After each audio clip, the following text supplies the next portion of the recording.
जी अस्सलाम वालेकुम dear students, 9th class computer science के आज की इस वीडियो में चैप्टर नंबर 5 को स्टार्ट करेंगे। Chapter number 5 web development with HTML, CSS and JavaScript. The most important chapter, बहुत इंपॉर्टेंट आपकी लर्निंग के लिए।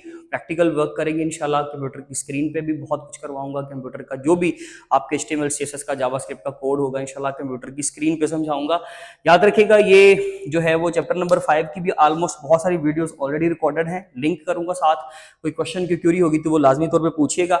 सबसे पहला जो टॉपिक है हमारा वो है वेब डेवलपमेंट का। हमने वेब डेवलपमेंट का इंट्रोडक्शन लेना है कि ये एक्चुअली 5.1 आर्टिकल में जो वेब डेवलपमेंट वो कह रहा है तो वो एक्चुअली है क्या, वेब डेवलपमेंट क्या चीज है, फिर हम इसको इस्तेमाल क्यों करते हैं, कैसे लर्न करते हैं, कैसे इसके अंदर वर्किंग होती है।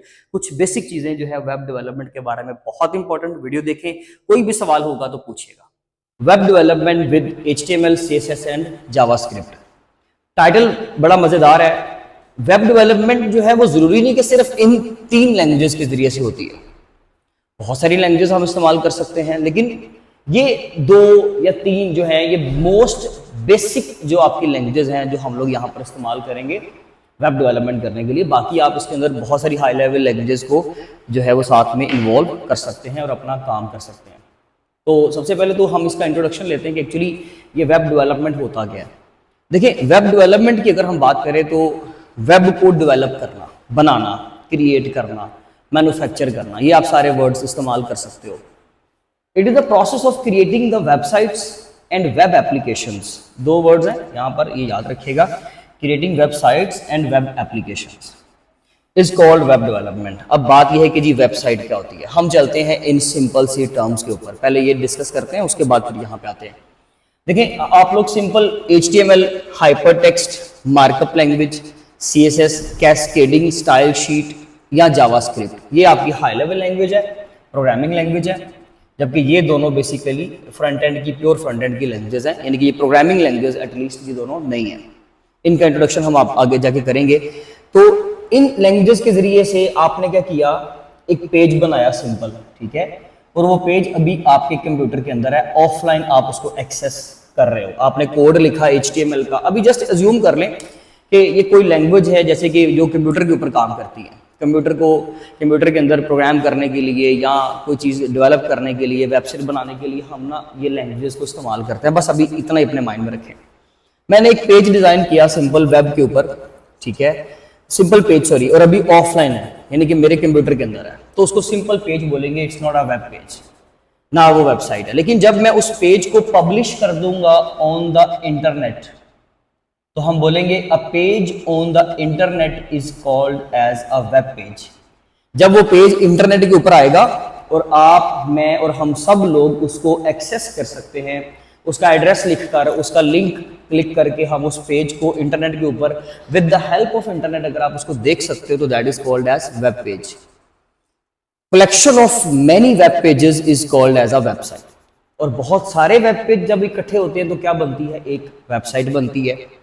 और वेबसाइट्स को एक्सेस करने के लिए तमाम वेबसाइट्स का और हाइपरटेक्स्ट के जितने भी डॉक्यूमेंट्स होते हैं, हाइपरटेक्स्ट डॉक्यूमेंट्स यानी कि जो HTML के जरिए से बने हैं, सपोज कर लें, ये सारे डॉक्यूमेंट्स जहां पर इंटरनेट के जरिए से एक्सेस किए जाते हैं उस जगह को हम लोग बोलते हैं WWW, वर्ल्ड वाइड वेब।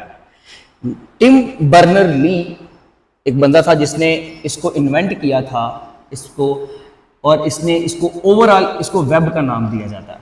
उसने 1989 में इसको इन्वेंट किया और अपनी फर्स्ट वेबसाइट भी आज भी जो एक्सेसिबल है 1989 में, सॉरी 1991 में उसने जो है वो अपनी वेबसाइट भी पब्लिश की थी। तो ये एक सिंपल सा कॉन्सेप्ट है, चंद एक बेसिक टर्म्स थी जो आपको बताई गई है कि सिंपल पेज बनाएं, अगर इंटरनेट के ऊपर पब्लिश कर देंगे तो वेब पेज, यानी कि उसको अपलोड कर देंगे तो, और अगर कलेक्शन ऑफ वेब पेजेस है, बहुत सारे वेब पेज मिलाएं तो वेबसाइट बनती है। लेकिन हाँ, इसमें ये याद रखिएगा, collection of related web pages, बहुत सारे रिलेटेड वेब पेजेस, यानी कि एक जैसे किसी एक चीज के हवाले से, किसी एक चीज के मुतालिक उसको वेबसाइट बोलेंगे। जैसे कि अगर किसी की लेट्स सपोज दैट के ट्रांसपोर्टेशन की कंपनी है, उसने अपनी एक वेबसाइट बनाई हुई है, तो उसमें उसकी पूरी वेबसाइट में सारे पेजेस उसी के बनाए हुए हैं, यानी कि उनके डेवलपर्स के बनाए हुए हैं ना, तो वो रिलेटेड, इसका मतलब है रिलेटेड। यानी कि एक उनके कॉन्टैक्ट अस का पेज है, एक उनका अबाउट अस का पेज है, एक होम पेज है, इसी तरीके से और भी बहुत सारे पेजेस हैं। तो वो सारे रिलेटेड वेब पेज है, किसी एक चीज को, किसी एक आइडेंटिटी को वो रिप्रेजेंट कर रहे हैं, तो वो इसलिए रिलेटेड का वर्ड यूज किया जाता है।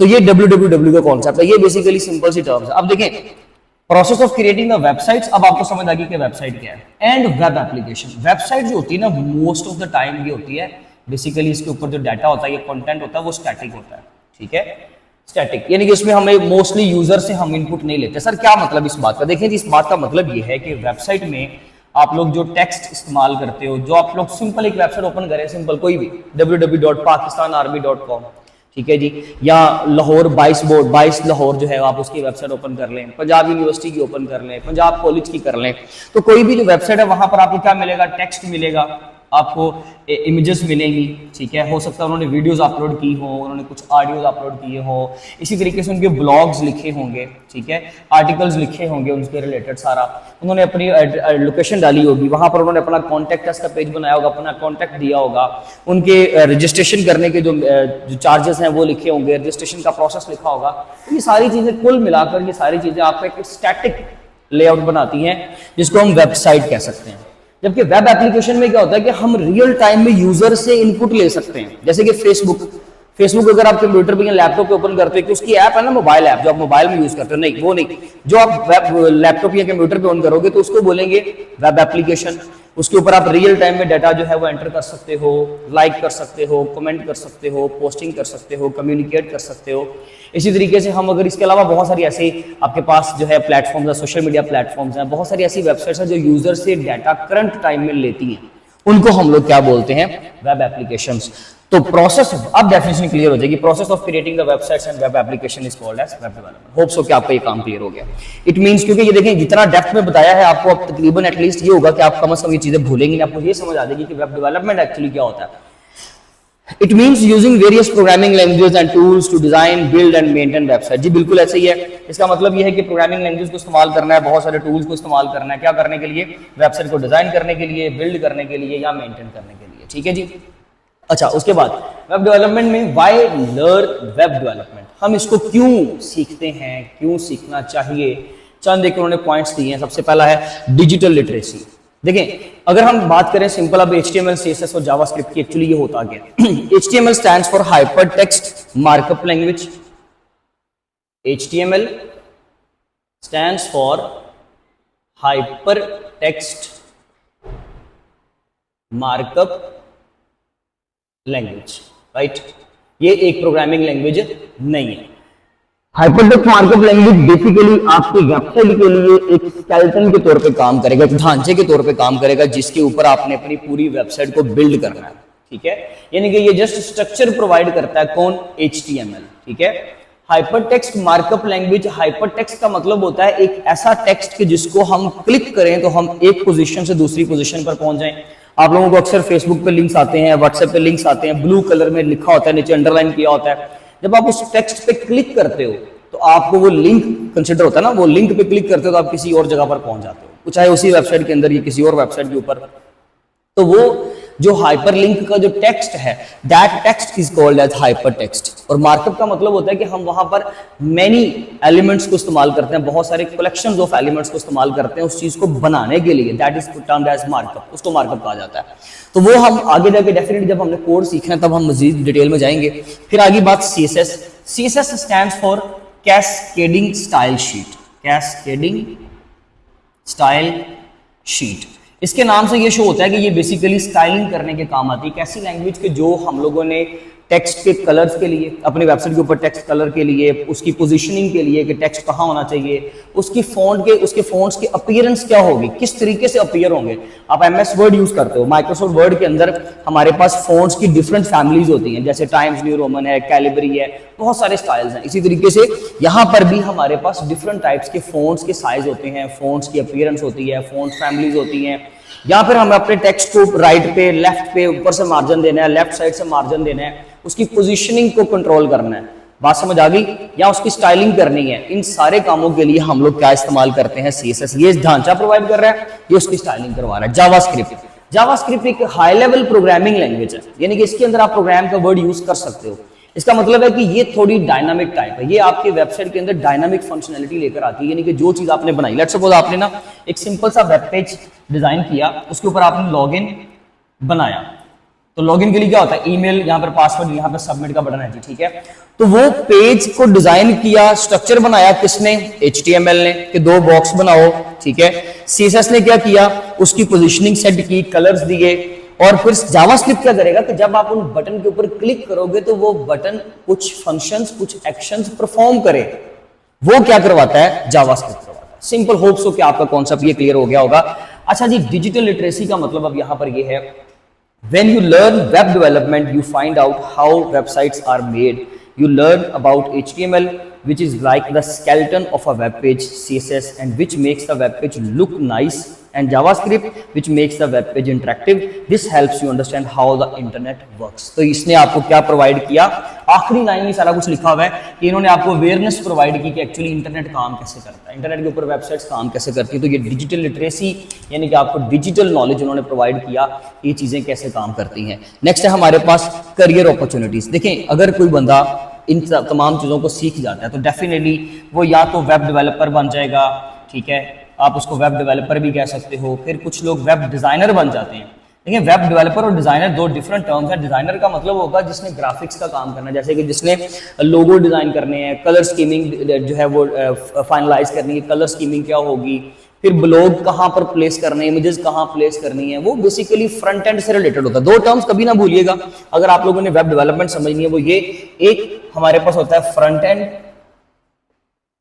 और एक टर्म होती है हमारे पास बैक एंड। देखिए जी, फ्रंट एंड का मतलब होता है क्लाइंट साइड। क्लाइंट साइड का मतलब है जिस साइड पे, लेट्स सपोज आप बैठ के अपना काम कर रहे हो वेब डेवलपमेंट का, तो वो क्लाइंट साइड है। और जब आपकी वेबसाइट बन जाएगी, आप उस वेबसाइट को ऑनलाइन किसी जगह पर प्लेस कर दोगे, जैसे कि उसको होस्ट कर दोगे, यानी कि लोग जहां पर उसको www लिखकर एक्सेस कर पाएंगे ना, तो उसको बोलते हैं कि आपने उसको होस्ट कर दिया, ठीक है। ये सिंपल सी टर्म मैं आपको ग्राउंड लेवल पे जाकर समझा रहा हूं। तो वो बेसिकली जो आप लोग अपने घर में बैठ के अपने लैपटॉप, अपने कंप्यूटर पे कर रहे हो, वो फ्रंट एंड है, ठीक है। यानी कि आप समझ लीजिए कि आप लोगों ने वो क्लाइंट साइड है, ठीक है। तो मोस्टली फ्रंट एंड में क्या होता है कि हमारा क्लाइंट साइड का काम होता है, जबकि बैक एंड की जो लैंग्वेज होती है ये फ्रंट एंड की लैंग्वेज है। HTML भी फ्रंट एंड की लैंग्वेज है, CSS भी फ्रंट एंड की लैंग्वेज है, जबकि जावास्क्रिप्ट आप कह सकते हो कि वो फ्रंट एंड का काम भी करवाता है, पेज को इंटरेक्टिव भी बनाता है, और क्लाइंट साइड का काम करने के अलावा साथ में वो क्या करता है, बैकएंड का काम भी करता है, ठीक है। बैकएंड का काम मतलब क्या, सर्वर साइड। सर्वर साइड कौन सी होती है कि जहां पर आपने होस्ट किया है वो वेब सर्वर है, जिस कंप्यूटर के ऊपर आपने अब वेबसाइट देखी, आपने सिंपल एक वेबसाइट अपने घर में बैठ के बनाई अपने कंप्यूटर पे, जब आप उसको अपलोड कर दोगे इंटरनेट के ऊपर, तो वो किसी और कंप्यूटर पे जाकर एक्सेस होगी, उस कंप्यूटर को हम वेब सर्वर कहते हैं। तो सर्वर साइड की वेबसाइट भी, सर्वर साइड की जो लैंग्वेज है, जैसे कि हमारे पास जावास्क्रिप्ट आप कह सकते हो, तो वो कौन सी साइड होती है, वो खास करके हम उसको बोलते हैं, उसके काम को, उन लैंग्वेज का जो हम काम करते हैं तो उसको बोलते हैं बैकएंड। तो ये 2 टर्म्स आपकी बड़ी इंपॉर्टेंट है जो बार बार इस्तेमाल होंगी। देखिए, फ्रंट एंड का काम आता है आपको HTML CSS का, बैकएंड का काम आता है आपको PHP का, लारावेल का, आपको पाइथन का काम आता है, जावा का काम आता है, आपको रूबी ऑन रेल्स का काम आता है। ये सारी लैंग्वेजेस है, हाई लेवल लैंग्वेजेस आपने ये सारी सीखी हैं, सपोज कर रहे हैं, ठीक है। तो आप लोग डेफिनेटली अगर तो कोडिंग का, प्योर कोडिंग का काम करते हो, HTML CSS JavaScript Python Java C, तो फिर आप लोग वेब डेवलपर हो। वैसे कुछ लैंग्वेज जो है वो सॉफ्टवेयर मेकिंग के लिए भी होती है, तो मैंने अक्सर वो भी काउंट करवाई है आपको। और अगर कोई बंदा ग्राफिक्स का काम करता है तो वो वेब डिजाइनर है। तो आप as a web designer, as a web developer, आप किसी भी कंपनी, क्योंकि सारी कंपनीज, ऑलमोस्ट हर ऑर्गेनाइजेशन की आज वेबसाइट है, उनकी एक ऑनलाइन, उनकी एक डिजिटल रिप्रेजेंटेशन है, उनकी एक डिजिटल एग्जिस्टेंस है। तो वो एग्जिस्टेंस के ऊपर काम करने के लिए लोग अपनी वेबसाइट्स के लिए, उनको मैनेज करने के लिए, उनको कंट्रोल करने के लिए, उनके ऊपर डाटा अपलोड करने के लिए हम लोगों को, यानी कि जितने भी डेवलपर्स हैं या डिजाइनर हैं, उनको क्या करते हैं, हायर करते हैं। तो ये एक अच्छी अपॉर्चुनिटी है, करियर अपॉर्चुनिटी है वेब डेवलपमेंट। नंबर 3 पता है प्रॉब्लम सॉल्विंग। डेफिनेटली जब आप लोग किसी वेबसाइट के ऊपर काम कर रहे हो, वेबसाइट काम नहीं कर रही, ठीक से चल नहीं रही, उसके अंदर इश्यूज आएंगे, डेफिनेटली आप उन इश्यूज को रिजॉल्व करोगे तो आपके अंदर एक स्ट्रेटजी, एक स्किल आ जाएगी, that is called as problem solving. आपके अंदर प्रॉब्लम सॉल्विंग की स्किल आ जाएगी, आप प्रॉब्लम को सोल्व कर सकते हो कि वेबसाइट काम क्यों नहीं कर रही, क्या इशू है, and how to fix that particular issue, उसको कैसे हम लोगों ने रिजोल्व करना है। नंबर 4 पे आता है क्रिएटिविटी। लेट्स सपोज आप अपनी एक वेबसाइट बनाते हो, तो भाई उस वेबसाइट के अंदर कलर स्कीमिंग कौन सी इस्तेमाल करनी है, कौन से कलर्स हम लोगों को यूज करने चाहिए, मेन्यू कहाँ इस्तेमाल होना चाहिए, ठीक है, how many number of pages, कितने नंबर ऑफ पेजेस हैं हमारे पास। इसी तरीके से आप लोग जो है वो फर्दर लोगों के ऊपर काम करोगे, मुख्तलिफ चीज़ों के ऊपर जब बंदा काम करता है तो क्रिएटिविटी आती है। डेफिनेटली आप एक क्रिएटिव पर्सन बन जाओगे। कैसे? जब आप इन तमाम चीज़ों के ऊपर खुद से काम करोगे, आपको समझ आएगी कि मैंने लोगों को एक अच्छा यूजर इंटरफेस देना है, एक अच्छा यूजर एक्सपीरियंस देना है, ठीक है, ताकि लोग उसको अच्छे तरीके से इस्तेमाल कर सके, यूजर इंटरफेस या यूजर एक्सपीरियंस। ताकि कोई भी अक्सर वेबसाइट ऐसी होती है कि जिनको इस्तेमाल करके हमें डेफिनेटली हमें जो है वो प्लेयर मिलता है। मीन टू से दैट कि हम लोग जब किसी बटन पे क्लिक करते हैं तो वो बड़ा एफिशिएंटली काम करता है, उसके मेन्यूज, उसके पॉपअप्स वो बड़े अच्छे तरीके से स्क्रीन को अपीयर करते हैं, बड़े ज़बरदस्त राइटिंग में लिखा होता है, दूर से बैठ के बंदा डिस्टेंस जो है वो रीडिंग कर सकता है। इस तरीके से वो सारी चीज़ें हम लोगों को जो है वो अच्छी इंटरेक्शन जब प्रोवाइड करती है तो हम उस चीज़ के अंदर और ज़्यादा इन्वॉल्व हो जाते हैं। जबकि इसी तरीके से यूजर एक्सपीरियंस, आपको यूजर एक्सपीरियंस बढ़ता है, ऐसी चीज़ें जो है वो आपके अंदर क्या करती हैं, पैदा क्रिएटिविटी। डेफिनेटली वो किसी क्रिएटिव आदमी ने बनाया हुआ है। कुछ वेबसाइट ऐसी होती है कि जिनको इस्तेमाल करने की समझ ही नहीं आ रही होती कि यार मेन्यू कहाँ पे है, मुझे फ्रंट पेज ढूंढना है, वो कहाँ पे मिलेगा, सर्च का बटन नहीं लगा हुआ, आप कुछ चीज सर्च नहीं कर पा रहे, आपको मेन्यू एक्सप्लोर करना है, आपको कुछ समझ नहीं आ रही, आप एक बटन क्लिक करते हो किसी रॉन्ग पेज पे चले जाते हो, वहां से फिर वापस आते हो, होम पेज पे आ जाते हो, आपको कुछ समझ ही नहीं आ रहा कि मैंने चीज को इस्तेमाल कैसे करना। तो उसका मतलब है कि एक अच्छा यूजर एक्सपीरियंस नहीं रहा। क्यों? क्योंकि उसका यूजर इंटरफेस जो था, उसकी जो स्क्रीन थी, उसके ऊपर जो काम किया हुआ वो किसी अच्छे तरीके से नहीं किया हुआ, यानी कि किसी क्रिएटिव पर्सन ने नहीं किया हुआ। तो ये क्रिएटिविटी सिखाता है हमें वेब डेवलपमेंट, एंटरप्रेन्योरशिप।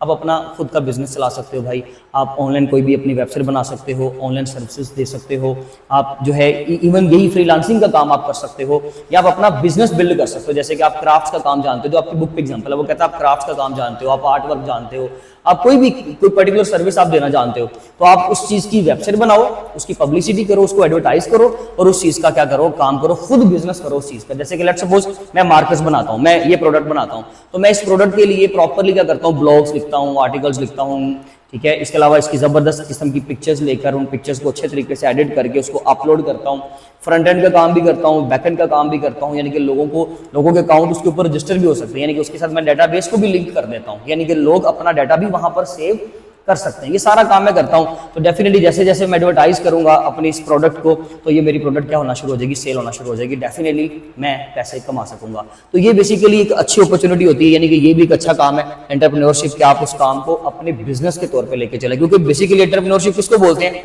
ये process of creating and managing your own business, उसको एंटरप्रेन्योर कहते हैं ना, जो बंदा बिजनेस का काम करता है। तो ऑनलाइन हम इस चीज को भी साथ में परसू कर सकते हैं। होप सो कि आपका टॉपिक क्लियर होगा।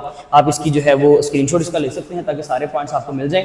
इंशाल्लाह मिलेंगे अपनी नेक्स्ट वीडियो में, तब तक अपना बहुत ज्यादा ख्याल रखें। Thank you so much, Allah Hafiz.